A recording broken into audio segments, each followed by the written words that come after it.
कोई डिमांड रख करके नहीं, अभयता, निर्भयता और परमात्मा का जो असीम प्रेम है उसकी सीख उनके जीवन चरित्र से हमको प्राप्त होती है। संत की केवल वाणी मत सुनो, वाणी सुन करके उसको अपने जीवन में क्रियान्वित करो, उसको अपने जीवन में उतारो। जिसने भी गुरु की वाणी को अपने जीवन में उतारा है उसके जीवन में कितने से कितनी बड़ी विपत्ति भी क्यों न आ जाए, उन विपत्तियों को पार कर लेता है। इसका ज्वलंत उदाहरण प्रहलाद के जीवन को देखिए, कितनी कितनी विपत्तियां आई लेकिन उसने गुरु के नाम को स्मरण करते हुए उन विपत्तियों को पार कर लिया, उनसे घबराए नहीं। ऐसे ही हमको भी गुरु की भक्ति में हमेशा अड़िग रहना चाहिए, उसमें निमग्न रहना चाहिए। और ऐसे ऐसे गुरु हमें मिले यहाँ, जिन्होंने यहाँ रह करके तप त्याग तपस्या के परिणाम स्वरूप इस धरा को ही एक महातीर्थ बना दिया। हमारे भारत में 3 करोड़ और 50 लाख तीर्थ हैं।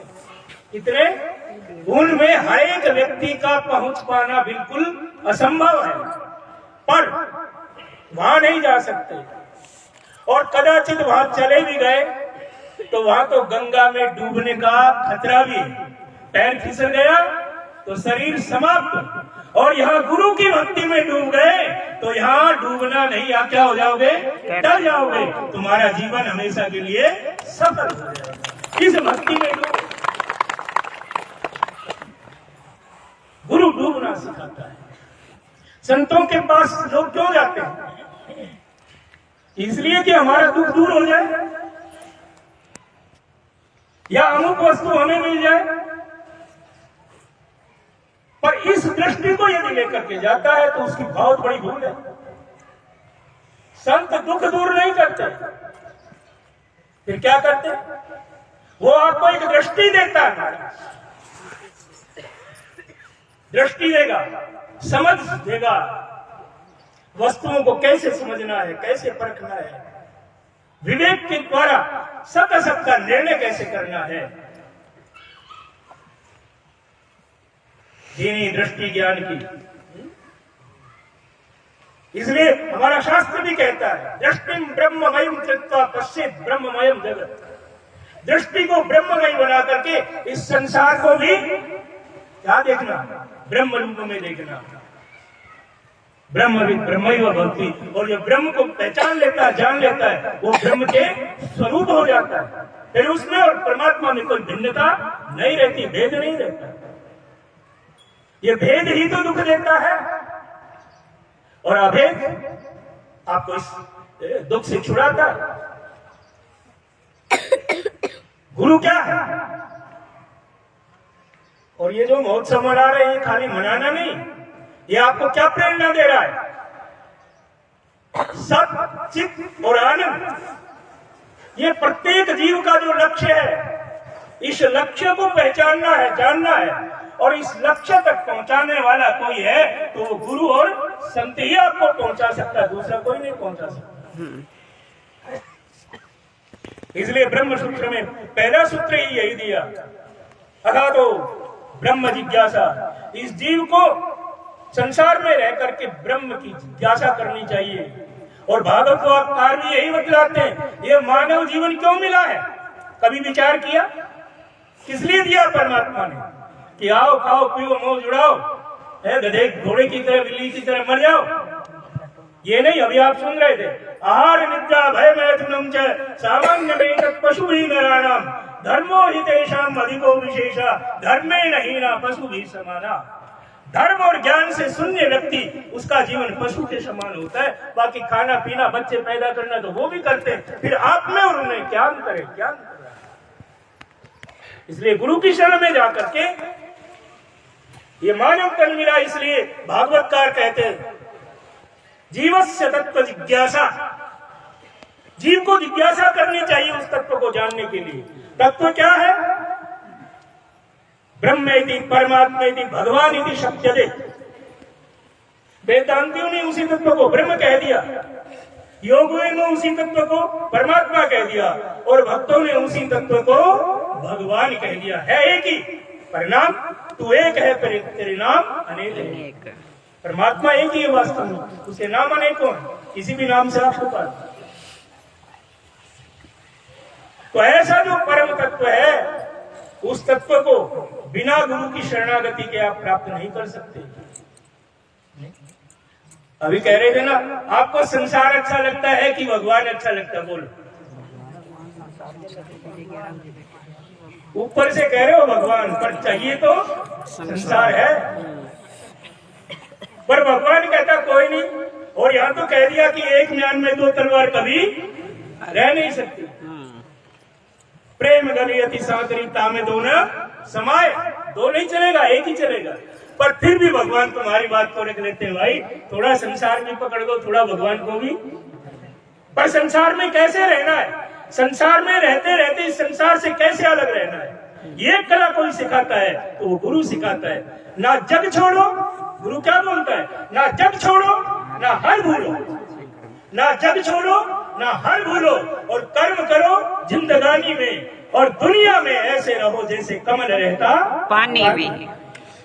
उस तरह आपका जीना गया तो संसार में जीते जीते आप जो है संत दो काम करते हैं, संसार में कैसे जीना है और संसार में कैसे मरना है, दोनों बातें, दोनों कला सिखाता है। वो भजन है ना, क्या तो मरने वाले क्या जी करके बतेरा देख लिया मरने की, कर लियो तैयारी, बस तैयारी कर लो, तो मर गया सो पा गया। कहाँ से मरना, ये शरीर छोड़ने का नाम मरना नहीं, संसार से हट जाओ। संसार के अंदर जो आसक्ति है, उसमें निरासक्ति का भाव तुम्हारे अंदर जाग जाए, बस वो हो गए। तो गुरु एक शब्द नहीं है, गुरु एक शक्ति है, शक्ति। और वो शक्ति क्या है, तमसो मा ज्योतिर्गमय, अज्ञान से ज्ञान की ओर ले जाने वाली शक्ति, अंधकार से प्रकाश की ओर ले जाने वाली शक्ति, मृत्यु से अमरता की ओर ले जाने वाली शक्ति, उस शक्ति का नाम है गुरु।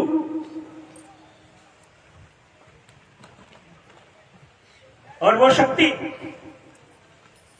हमारे अंतरात्मा का स्पर्श करती हुई हमारे अंदर जो वस्तु जिसको हम भूल गए हैं, उस तत्व की पहचान कराती है। अभी सुन रहे थे कि तुम वो शरीर नहीं हो, तुम क्या हो, शरीर के दृष्टा हो, उसको पहचान। तो वो शक्ति हमारे जीवन में कैसे काम करती है, पर कब करती है, जब हमारी गुरु के प्रति अटूट निष्ठा, अटूट श्रद्धा, अटूट भक्ति हो। देखो गुरु क्या करता है और शिष्य का समर्पण कैसा होना चाहिए। एक छोटी सी कहानी के माध्यम से आपको मैं बतलाता हूं। एक भगवान की बहुत बड़ी भक्ता थी, बहुत उपासना करती थी परमात्मा की। उसका नाम था वैराग्यवती। भगवान के मंदिर में कभी आरती करती, कभी कीर्तन करती, कभी नाचती, परमात्मा को रिझाती रहती थी, बड़ी भोली भाली। एक चोर को पता लगा कि इस महिला को अच्छी प्रकार से ठगा जा सकता है, पर ठगूं कैसे। उसको और तो कुछ दिखाई नहीं दिया, उसने कहा बाबा जी बन जाए तब अच्छी तरह पकड़ में आ जाए। बाबा जी बन गए।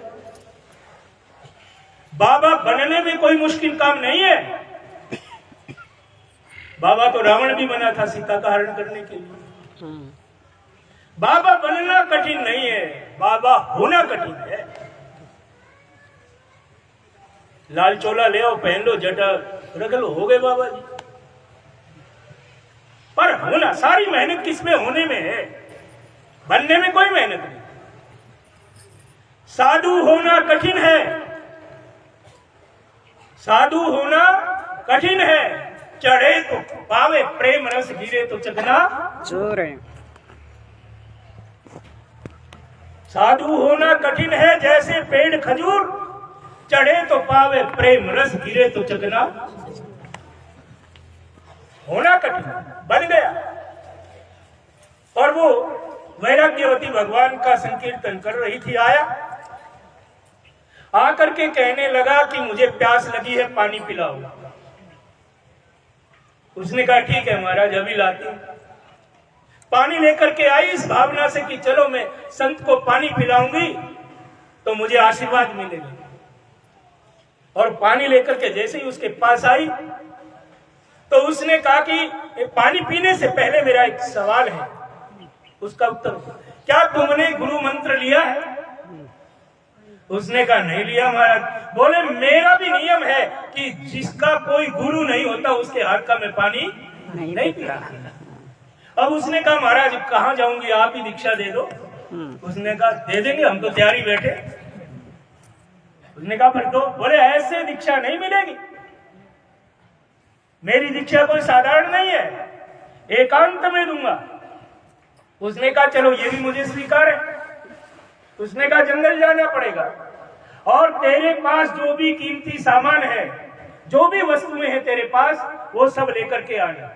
बड़े घर की लड़की आई और जंगल में ले जा करके उस बाबा जी ने उसको एक पेड़ से बांध दिया और जितना सामान था वो सब सामान लेकर के चलने लगा। और चलते समय बोला कि देखो मैं तुम्हें दीक्षा दे रहा हूं, आज के 7वें दिन में आऊंगा और तेरे बंधन को खोलूंगा, तब तक तू ऐसे ही बंधी रहना, खुलवाना नहीं। चला गया। अब मंदिर में पूजा अर्चना वही करती थी, आज घंटी भी नहीं बजी मंदिर में। पिता ने कहा आज कहाँ चली गई, घंटी की आवाज भी नहीं। ढूंढने के लिए निकला और ढूंढते ढूंढते पाया कि एक पेड़ से बंधी हुई। उसने कहा कि बेटी लाओ मैं तुम्हारा बंधन खोल देता हूँ, तुमको किसने बांधा? उसने कहा मेरे गुरु ने बांधा। अरे बोले काहे का गुरु है? ठग था, वो ठग करके तेरा सामान ले गया और तुझे बांध गया, मैं खोल देता। उसने कहा नहीं पिताजी माफ करना, मैं आपका सम्मान करती हूँ, मेरा बंधन खुलेगा तो मेरा गुरु ही आकर के खोलेगा, इतने खुलूंगी नहीं। निष्ठा देखो, गौर से सुनना क्या है, क्या समर्पण है उसका गुरु के प्रति। कहा मेरा गुरु ही खोल सकता है। वो बेचारा मना करके हार गया और चला गया। अब 2 दिन बीत गए, ना भगवान की पूजा हो रही है, ना भगवान को भोग लग रहा है, भगवान भूखे बैठे हैं। भगवान ने कहा भाई मेरा भक्त कहाँ चला गया? नारद जी को बुलाया, नारद से कहा भक्त को ढूंढो कहाँ? बोले महाराज वो तो बंधा पड़ा है। भगवान को भी तरस आ गया, दया आ गई और नारद जी को कहा कि जाओ जाकर के खोलो उसके बंधन। नारद जी श्रीमन नारायण करते करते वहां पर पहुंचे और बोले तुम्हारे को किसने बांध दिया? लाओ मैं तुम्हारे बंधन को खोल देता हूं। उसने कहा मेरे गुरु ने बांधा है, मेरा गुरु ही बंधन मेरा काटेगा महाराज, उससे पहले मैं खुलवाऊंगी नहीं। बोले मेरे को जानती नहीं? बोले मैं जानती हूँ, आप नारद हो, भगवान के परम भक्त हो। अरे बोले वो काहे का गुरु है, वो तो ठग था, तुझे ठग करके ले गए। बोले भले ही ठग हो, यदि वो मेरा गुरु नहीं होता तो आप जैसे संत का दर्शन नहीं होता। कितने दिन में? 2 ही दिन में संत का दर्शन करा दिया महाराज। ये गुरु के प्रति निष्ठा देखिए।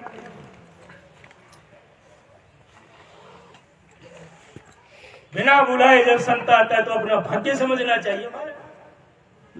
जब मिलने आवे संत, संतन को मिलवो करे, सब कष्टन को अंत। और जब नारद जी भी वो खोलने के लिए तैयार हुए, उनको भी मना कर दिया। नारद जी भी चले गए और भगवान के पास आकर के बोले महाराज उसने तो हमसे भी बंधन नहीं खुलवाया। तब भगवान से जाकर के कहा तो भगवान से रहा नहीं गया। बोले आप ही जाकर के खोलिए। तब भगवान स्वयं वहां पर आते और उसकी दशा को देख करके भगवान का हृदय द्रवीभूत हो गया। बोले मैं भगवान हूँ, भगवान, मैं तेरे बंधन को खोलता हूँ। उसने कहा माफ करिए आप भले ही भगवान हो, पर मेरा बंधन तो कौन खोलेगा? मेरा गुरु ही खोलेगा। अरे बोले गुरु नहीं था, वो चोर था, ठग था, बदमाश। बोले जो भी हो, अरे महाराज जरा सोचो, पहले संत से मुलाकात की और आज स्वयं भगवान मेरे दरवाजे पर चल कर आया। ये किसके कारण? गुरु के कारण। आज आपका तो दर्शन करूं, भले वो जो भी है, पर मेरी दृष्टि में वो गुरु है। अब वो खड़ा है। भगवान ने कहा भाई ये खुलाएगी नहीं, जाओ इसके गुरु को ढूंढो। नारद जी ने कहा आप कहाँ ढूंढूंगा? महाराज बोले कहीं चोरी वोरी करता होगा, वहीं जाकर के ढूंढूंगा। नारद जी गए तो चोरी की प्लानिंग बना रहा था। बोले नारद जी ने पकड़ा उसको, बोले चलो भगवान बुला रहा है। बोले भगवान किस लिए? अरे बोले वो तुम्हारी शिष्या बंदी पड़ी, उसको जाकर के डरता डरता आया और भगवान को प्रणाम किया। भगवान ने कहा गुरुदेव मैं ही आपको प्रणाम करता हूँ, मेरी शिष्या को खोल दीजिए।